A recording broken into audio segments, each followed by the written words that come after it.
Hola, buen día. Mi nombre es Paul Barajas. Soy estudiante de doctorado de la Universidad Autónoma de Zacatecas. Estoy haciendo mi doctorado con el doctor Daniel Duarte y el día de hoy les quiero platicar algunos resultados que involucran lo que es el módulo de diferenciales de orden superior y el álgebra Hash-Smith. Entonces, voy a comenzar definiendo estos objetos. ¿Sí? Durante el resto de la charla, K va a ser un anillo, A va a ser una K-álgebra. Y entonces, para definir el primer objeto, vamos a considerar el homomorfismo de K-álgebras que va de A tensor A en A como el homomorfismo multiplicación. Y vamos a denotar por I al kernel de este homomorfismo. Y entonces al cociente de I sobre I a la M más 1 es a lo que vamos a llamar el módulo de diferenciales de Keller de orden M y lo vamos a denotar por omega M de A. El siguiente objeto es lo que se conoce como el álgebra de derivaciones Hash-Smith. Y ese va a ser el álgebra libre en estos símbolos, donde estos símbolos significan que a cada elemento de A yo le voy a asignar M simbolitos. Entonces pienso el álgebra libre en esos símbolos y lo cociento sobre ciertas relaciones, en donde esas relaciones me dicen qué es lo que pasa con la suma, cómo se comportan los elementos de K y, por último, qué pasa con el producto. ¿Sale?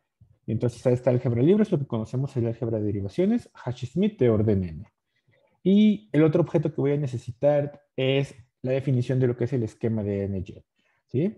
Pensemos en X, un esquema afín, y vamos a denotar al esquema de NY de X como el spec del álgebra Hash-Smith de A de orden N. ¿Sale? Entonces, estos son los objetos que voy a necesitar para mi plática. Y entonces, eh, ¿qué es lo que queríamos hacer? Bueno, recientemente, de Fernes y Docampo probaron un teorema en donde ellos muestran que hay una relación entre la gavilla de diferenciales de un esquema jet y la gavilla de diferenciales del anillo base, del anillo al que le estamos calculando el jet. Esto en un lenguaje afín, o sea, en un lenguaje algebraico, es el siguiente teorema. AN es el álgebra de derivaciones Hash-Smith y BN es este cociente. Y entonces lo que ellos demuestran es que el módulo de diferenciales del esquema de jets, ¿sí? O en este caso el módulo de diferenciales del álgebra Hash-Smith de orden 1 es isomorfo al módulo de diferenciales del anillo base tensor con este cociente. ¿Sí? Entonces, a nosotros no nos interesa lo de orden 1, porque lo de orden 1, pues estos dos grandes personas ya lo hicieron. A nosotros nos interesa saber qué es lo que pasa con m's mayores a 1. Y entonces nos hicimos la pregunta. ¿El isomorfismo que demostraron de Fernex y Docampo se preserva para m's mayores que 1? Y pues bueno, después de algunos días, meses de muchos cálculos, de muchas buscar soluciones, la respuesta es que no. ¿Sí? Inmediatamente m se hace más grande que 1, el isomorfismo es completamente falso. Y es en serio, o sea, es exageradamente falso para m mayores que 1, ¿no? De hecho, si A es una álgebra finitamente generada y suponemos que A y AN son dominios, entonces el isomorfismo entre el omega del Hash-Smith y el omega de A tensor con Bn únicamente va a ser cierto si, solo si, m es igual a 1.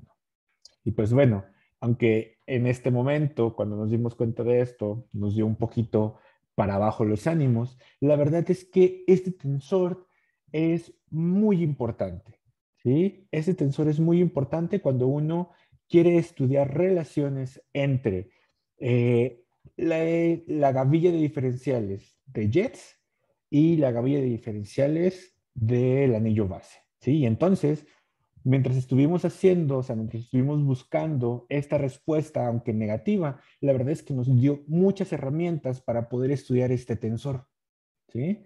Y entonces pudimos dar los siguientes resultados. El primero es una presentación para el tensor, ¿sí? Y de hecho, esta presentación fue la que nos ayudó a poder darnos ya así en serio cuenta de que este isomorfismo era falso, ¿sí?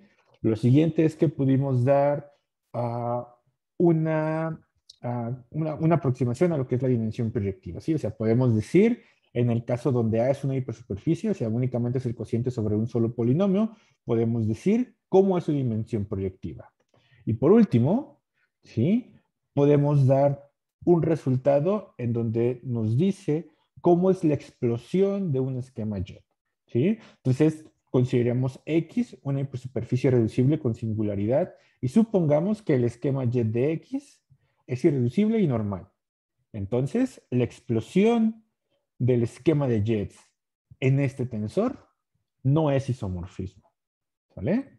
Ok, como les comentaba hace un momento, aunque la respuesta al isomorfismo en un principio fue negativa, ¿sí?